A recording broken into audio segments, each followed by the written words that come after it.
그래서 저희 학원에서도 학생들 내신 대비할 때 정말 힘들지만 하나하나 꼼꼼하게 다 이렇게 시키고 있습니다. 이 과정이 정말 올바르게 공부하는 거고, 특히 2학년 2학기 도형 파트는 정말 무조건 필수적으로 이렇게 공부해야 된다는 걸 말씀을 드립니다.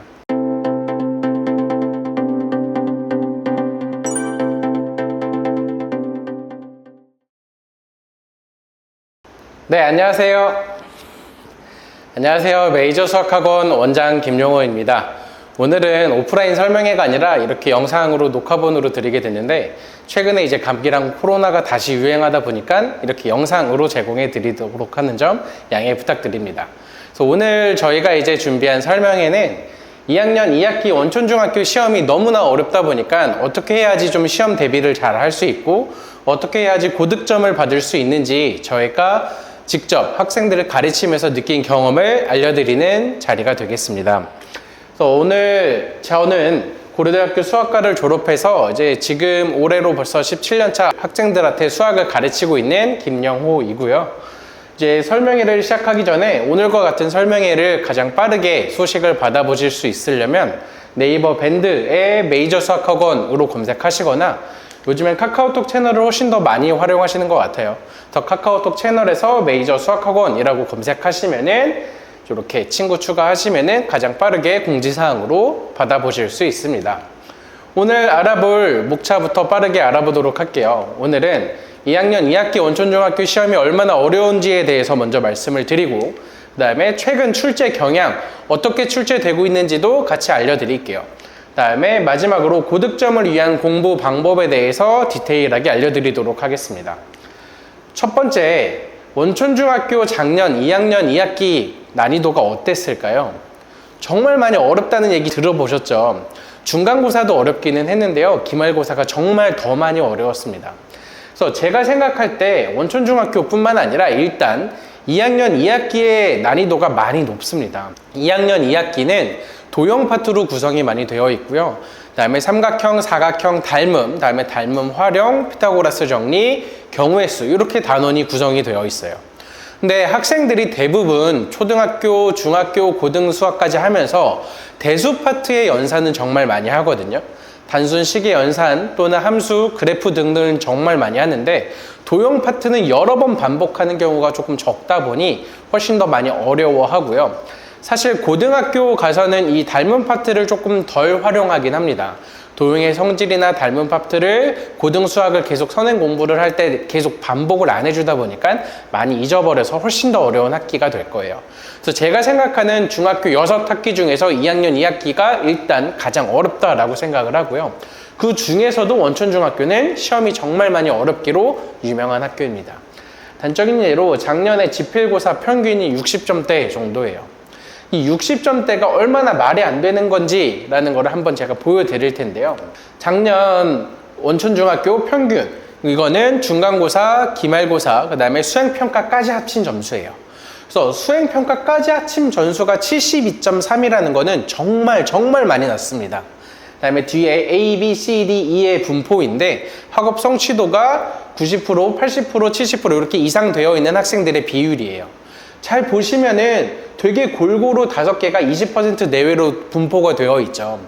사실상 이렇게 이상적으로 분포되어 있는 학교가 정말 없습니다. 제가 말로만 어렵다라고 하는 게 아니라 파락군에 있는 다른 학교들도 같이 보여드릴게요. 먼저 경원중, 신반포중, 서운중, 서일중 학교예요. 대부분 평균이 다 80점을 넘고요. 경원중은 평균 자체가 86점이 넘습니다. 그 다음에 A의 비중, 90% 이중을 봐도 57%, 40%, 45%, 38% 등 잘하는 학생들 뿐만 아니라 일단 학교에서 그렇게까지 많이 어렵게 출제하지는 않는다라고 판단이 돼요. 이렇게 보시면 원촌중학교 시험이 정말 많이 어렵다라는 게 좀 눈에 띄시나요? 마지막 2의 비중, 성취도가 50% 이하인 학생들도 22%로 정말 많이 높습니다. 경원중 같은 경우는 6% 정도밖에 안 되는데 거의 이제 3배 이상 차이가 나게 되는 이런 어려운 학교예요. 서초구뿐만 아니라 강남구에서도 어렵기로 유명한 휘문중, 대청중, 역삼중과 비교해도 똑같습니다. 휘문중 82점, 대청중 79점, 역삼중 82점이라는 평균을 가지고 있고요. A의 비중을 봐도 41%, 대청중 좀 어려워서 23%, 44% 이렇게 비율을 갖고 있는데요. 심지어 대청중도 대부분 성취도 B 안에 다 들어가게 되는 B의 37%의 비중을 갖고 있어요. 근데 원천중학교는 A, B의 비중을 합쳐도 정말 절반이 안 되게 많이 어렵다라는 걸 확인하실 수 있습니다. 원천중학교 학생들이 특별히 공부를 못하고 머리가 안 좋고 수학을 잘 못해서 안 좋은 게 아니라 정말 다른 학교들과 못지않게 오히려 더 잘 가게 고등학교 진학률 또한 되게 좋거든요. 또한 고등학교 진학 가서 그 학생들이 직접 받는 등급도 좋고 수능으로 가는 대입 20시 실적도 정말 좋은데 같은 선상에 놓고 봐도 평균 자체가 너무 낮습니다. 그 다음에 A, B, C, D의 비중을 보면은 정말 많이 어렵다는 걸 정말 확인하실 수 있어요. 그래서 원천중이라는 학교의 특징은 정말 수학 자체가 너무 많이 어렵다라는 특징을 가지고 있어요. 그다음에 이게 이제 저희가 작년 2학년 2학기 때 그다음에 이제 중간고사를 보고 나서 이제 문항 분석을 한 건데요. 저희가 이제 이 부분은 이제 유튜브 링크 아래도 같이 첨부해 드리도록 할게요. 잠깐 멈추셔서 보시면은 각 문항별로 난이도를 보실 수 있고 작년에 기출을 풀어보면서 한번 비교해 보시면 좋을 것 같습니다. 그다음 이 부분은 기말고사 출제 분석이고요. 중간고사에 비해서 조금 더 어려운 문제의 문항수들이 훨씬 더 많이 늘어난 걸 확인할 수 있습니다. 그래서 작년에 중간고사, 기말고사에 좀 종합적으로 보면요. 점수의 분포가 한 90점 이상인 학생들이 정말 이제 극상위권이라고 해요. 극상위권 정말 소수 인원이거든요. 한 반에 한 명 정도 될까 말까 합니다. 한 반에 한 명, 정말 많아야 되게 우연히 잘 모여서 한 2명 정도 되면 전체적으로 봤을 때 한 10명 내외 정도가 될 거고요. 이제 10명보다 조금 더 많은 학생들이 실질적으로 대학교 입시 실적 이 근처에서 어딜 가는가라고 보시면은 의대, 서울대 등등 자기가 골라서 가는 정말 극상위권이라고 보시면 돼요. 그다음에 이제 보통 최상위권이라고 우리가 이야기를 하는 서울대 또는 스카이 정도 진학할 수 있는 학생들이 보통 작년에 8, 90점 정도 받았고 그다음에 일반적으로 상위권이 한 7, 80점대 그다음에 중상위권이 한 50에서 70점대가 대부분 되어 있고요. 그다음에 이제 중위권 이하는 대부분 작년 특히 2학년 2학기 기말고사 때 70점 이하를 거의 다 많이 맞았습니다. 작년에 조금 더의 특징인데요. 중간고사는 그래도 조금 평균이 가장 많고 최상위권, 최하위권으로 갈수록 조금씩 분포도가 적어졌는데 작년 2학년 기말고사에서는 평균보다는 극상위권이 조금 있고요. 그다음에 평균이 좀 비어있고 상위권 조금 있고 대다수 하위권을 이루는 분포를 가지고 있어요.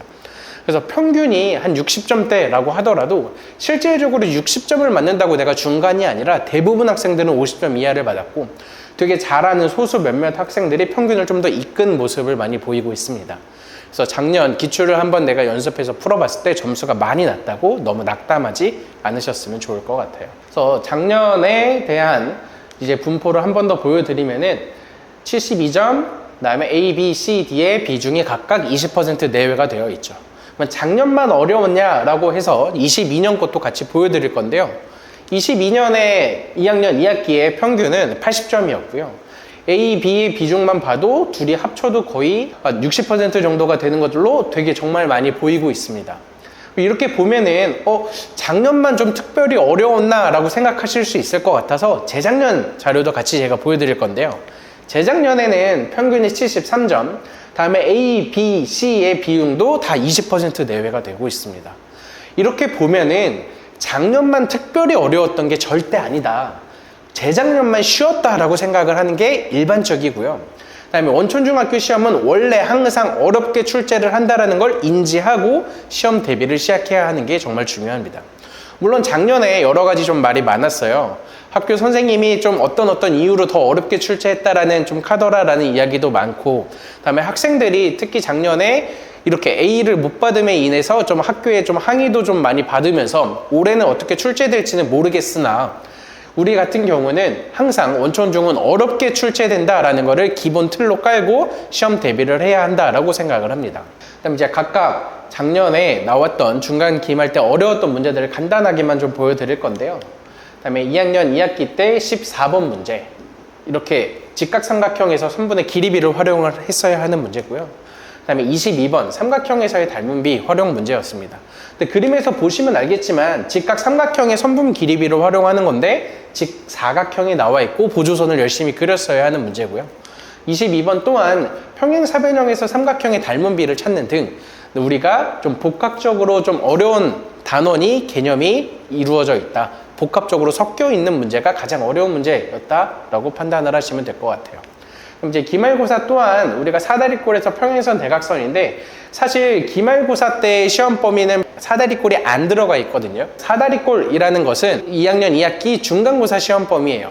그럼 거기서부터 내가 개념을 잘 쌓아놨어야지 기말고사까지 좀 더 잘 볼 수 있는 단원이고요. 그다음에 이제 경우의 수 문제 또한 우리가 이렇게 도형도 같이 주면서 물론 이건 육각형의 성질을 활용한 건 아니지만 이렇게 도형 같이 주면서 내가 기본적으로 도형을 같이 잘 활용을 해야 하고 다음에 특히 마지막 문제는 삼각형의 개수까지 만드는 여러 가지 도형이 복합적으로 활용되는 문제가 항상 많이 자주 출제되고 있습니다.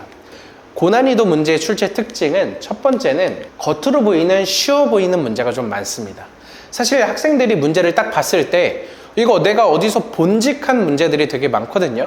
사실 대부분 학생들이 공부를 열심히 하긴 하겠지만 책에다가 그냥 도형에다 그려지는 문제를 좀 풀어요.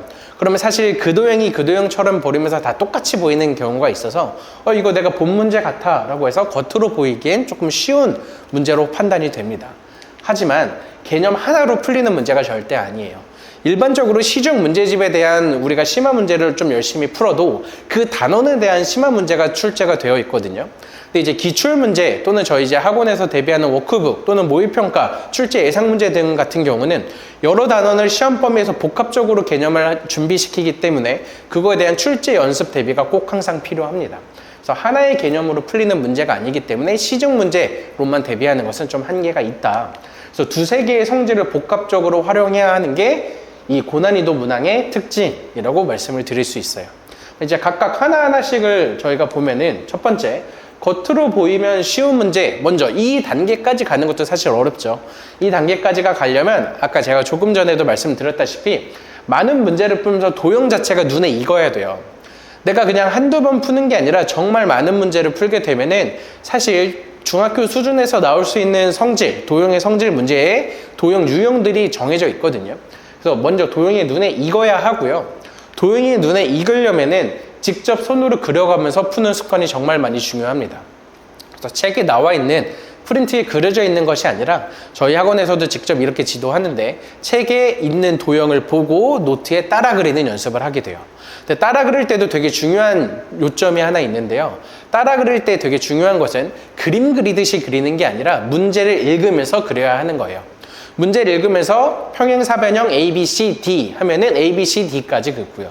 뭐 A, B의 비율을 2대 3으로 나누는 하면 점 찍고 2대 3이라는 표시를 등등 하면서 도형이 그려져 있지 않는다라는 생각을 하고 문제를 읽으면서 직접 손으로 도형을 그리는 습관이 정말 많이 중요합니다. 그래야지 도형이 좀 더 눈에 많이 익고요. 자주 출제되는 문제의 함정이 무엇인지를 판단할 수 있습니다. 내가 이런 식으로 비유를 했었는데 이 문제에서는 지금 내가 방금 풀고 있는 문제에서는 그런 조건이 빠져있네 라는 등등을 찾을 수 있기 때문에 당연하게 도형의 모양이 똑같다가 아니라 조건을 조금 더 잘 챙겨가면서 문제를 풀어야 합니다. 이 단계가 되면은 겉으로 봤을 때 문제가 좀 쉬워 보이고 이 문제에서 이런 게 좀 함정이 많이 나왔구나. 그럼 나는 그런 걸 좀 더 유의하면서 풀어야겠다라는 생각을 할 수 있습니다. 두 번째, 하나의 개념으로 풀리는 문제가 아니다 라는 뜻은 먼저 하나의 개념을 아는 것부터 출발을 해야 되겠죠. 그래서 하나의 개념이라는 거는 기본적으로 수학의 용어의 정의를 숙지하는 겁니다. 우리가 이등변 삼각형이라고 하면은 뜻이라고 나와 있어요. 두 길이가 같은 삼각형. 두 길이가 같은 삼각형이 이등변 삼각형의 뜻이고요. 다음에 성질이라는 거는 두 밑각이 같은 삼각형이라고 해서 성질이 나와요. 성질이라는 것은 왜 라는 것에 대답을 할 수 있어야 하거든요. 그러면 지금 제가 방금 말씀드린 이등변 삼각형의 두 밑각이 같다 왜 라는 질문을 했을 때 학생이 당연하게 그건 당연해요 라고 말하면 잘못 공부하고 있는 겁니다. 엄마 그거는 꼭지각에서 이등분선을 그었을 때 양쪽 삼각형이 합동이 돼. 그러면 거기서 한 번 더 질문을 해야 돼요. 끝나면 안 되고. 왜 합동이야? 라 그랬을 때 정확하게 합동의 조건까지 말을 할 수 있으면 이 학생은 성질을 직접 유도할 수 있으면서 그 개념으로부터 성질을 확장해 나갈 수 있는 학생이 됩니다. 이런 공부가 되어야지 일단 개념 공부가 좀 완벽하고 그로부터 응용을 해야 한다라고 말씀을 드리고요. 두 번째는 하나의 개념이 아니기 때문에 각 단원의 모든 용어의 정의와 성질들을 잘 이해하고 있겠죠. 근데 각 단원의 관계를 이해해야 하는 게 정말 많이 필요합니다. 예를 들어서 2학년 2학기 때 평행사변형이라는 단원이 있고 그 다음 단원에 여러 가지 사각형이라는 단원이 나오거든요. 평행사변형 따로, 여러 가지 사각형에서 배우는 직사각형, 마름모, 정사각형 따로라고 생각하는 것이 아니라 평행사변형에서 어떤 조건들이 좀 더 충족이 되면 직사각형이 될 수 있는가, 거기에서 어떤 것들이 더 추가가 되면 정사각형이 될 수 있는가 등등 각 단원의 관계를 이해하고요. 어떻게 발전해 나가는지를 알아야지 하나의 개념으로 풀는 문제가 아닌 여러 가지 복합적으로 풀리는 문제를 우리는 정확하게 틀리지 않고 풀 수 있습니다. 다음에 두세 개의 성질을 복합적으로 활용을 해야 할 때 중요한 것은 뭐냐면, 기계적으로 공식을 외워서 풀면은 도형의 모양이 조금만 달라지거나 제가 조금 전에 말씀드렸던 문제에 대해서 조건이 하나만 빠져 있어도 성립하지 않게 돼요. 그래서 공식을 외워서 푸는 거는 전혀 중요하지 않고요. 절대 해서는 안 되는 방법입니다. 그래서 공식을 기계적으로 외우는 것이 아니라 공식을 외워서 풀 때에도 이런 문제는 이런 조건이 충족되기에 이런 공식을 쓸 수 있겠구나 라는 생각을 갖고 문제를 풀어야 하는 게 정말 중요하고요. 다음에 왜 이렇게 두세 개의 성질이 동시에 만족하는지를 꼭 체크를 해야 합니다. 그래서 무조건 이런 모양은 이거가 다 성립하니까는 이렇게 풀면 돼가 아니라 첫 번째 성질이 만족하네? 그럼 그로부터 두 번째 성질도 만들어낼 수 있겠고 그래서 세 번째 성질까지 되는구나 라는 생각을 갖고 문제를 접근을 하고요. 왜 이게 계속 되는지를 끊임없이 생각을 하고 유도를 직접 해봐야지만 이렇게 어려운 문제를 정확하게 풀 수 있다라고 자신 있게 말씀을 드립니다. 그래서 종합해보면은 좀 길겠지만 많은 문제를 풀어보면서 도형이 눈에 익어야 되는 게 가장 첫 번째고요. 다음 두 번째는 그러기 위해서는 도형을 직접 손으로 그려서 푸는 건데, 그래서 풀 때도 그냥 그림 그리듯이 옮겨 그리는 게 아니라 그림을 보지 않고 문제만 읽으면서 직접 조건에 맞춰서 그리는 것이 훨씬 더 중요합니다. 그다음에 세 번째는 그렇게 우리가 계속 그려서 풀다 보면 이런 문제에선 이런 게 좀 자주 틀리게 일부러 함정을 파놨구나 라는 거에서 숙지를 하게 되고, 그로 인해서 내가 기본 문제의 도형이 눈에 익었으면은 내가 배웠던 용어의 정의, 뜻 등을 통해서 성질까지 직접 유도를 해보고요. 다음에 각 단원의 관계를 이해하고, 다음에 어떻게 그 다음 단원으로 발전되는지를 스스로 내가 납득할 수 있어야 합니다. 그로 인해서 왜 각 다른 단원의 성질이 두 개가 동시에 만족하는지를 직접 생각을 하면서 유도해 보는 과정, 이 과정 자체가 고득점을 위한 공부 방법이라고 말씀을 드려요. 되게 당연한 것 같지만 이렇게 공부시키는 게 정말 어렵거든요. 그래서 저희 학원에서도 학생들 내신 대비할 때 정말 힘들지만 하나하나 꼼꼼하게 다 이렇게 시키고 있습니다. 이 과정이 정말 올바르게 공부하는 거고, 특히 2학년 2학기 도형 파트는 정말 무조건 필수적으로 이렇게 공부해야 된다는 걸 말씀을 드립니다. 이렇게 공부를 저희가 하면은 실질적으로 학생들의 성적도 되게 많이 좋았고 고득점을 받을 수 있다는 걸 자신 있게 말씀을 드릴게요. 이렇게 공부를 시킬 때 이제 저희가 이제 출제 예상 문제도 만들어서 저희가 드리고 있는데, 원래 본래대로라면 이렇게 오프라인에 참석하신 분들만 드리려고 했었는데 본의 아니게 온라인으로 진행을 하다 보니 저희가 이렇게 총 3회의 모의평가를 만든 거였고요. 그다음에 출제 빈도가 높은 문항으로 구성이 되어 있고, 그다음에 최근 유행하는 대치에서 특히 유행하는 고난이도 문항을 좀 많이 출제했습니다. 그래서 오프라인에서만 원래 드리려고 했던 것을 온라인으로 진행하다 보니 온라인 저희 카카오톡 채널 메이저 수학학원으로 연락을 주시면은 저희가 카톡으로 파일을 보내드리도록 하겠습니다. 그래서 제가 정말 강추하는 출제 예상 문제니까 되게 많이 신청하셔서 많이 받아보시고 자녀분들에게 풀려보시면 좋을 것 같습니다. 그다음에 아울러 이제 마지막에 제가 홍보 하나만 더 해드리면, 저희 학원에서는 매번 학교 시험을 앞두고 실전 모의평가를 보고 있거든요. 저희 여기 대형 강의실에서 같은 학년의 학생들이 모여서 시간을 정확하게 재고 답안지까지 푸는 실전 모의평가를 하고 있습니다. 그래서 실전 모의평가는 9월 7일, 그 다음에 9월 14일, 이번 주와 다음 주 토요일 2시부터 4시까지 진행을 하고요. 총 각각 1회씩 2회로 구성이 되어 있습니다. 그래서 같이 학생들이 모여서 풀다 보면 시험에 대한 긴장감도 내가 더 체크할 수 있고요.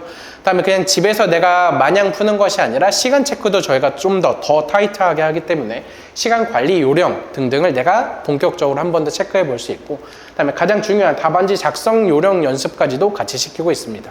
그래서 이 부분 하고 응시가 끝나고 나면 해설 강의까지 직접 해서 내가 방금 못 풀었던 문제에 대한 이유와 분석까지 정확하게 받아볼 수 있는 실전 모의평가를 진행하고 있고요. 저희 재원생뿐만 아니라 비재원생 학부모님들도 자녀분들도 카카오톡 채널 메이저 수학학원으로 응시 예약을 해주시면 저희가 도와드리도록 하겠습니다. 이제 오늘 설명회는 여기까지 마치고요. 이제 제가 항상 설명회 마치고 마지막에 하는 말인데, 학생들 정말 열심히 많이 공부하고 있습니다. 특히 이제 2학년 2학기 시험 범위가 오고 나서는 내가 정말 더 피말리면서 긴장도 하고 열심히 공부하는 학생들인데, 안쓰러워하지 마시고 정말 잘하고 있다, 대견하다, 기특하다 등등 칭찬 많이 해주시면은 학생들이 더욱더 열심히 공부하는데 많은 도움이 될 것 같습니다. 여기까지 메이저 수학학원의 원장 김용호였습니다. 감사합니다.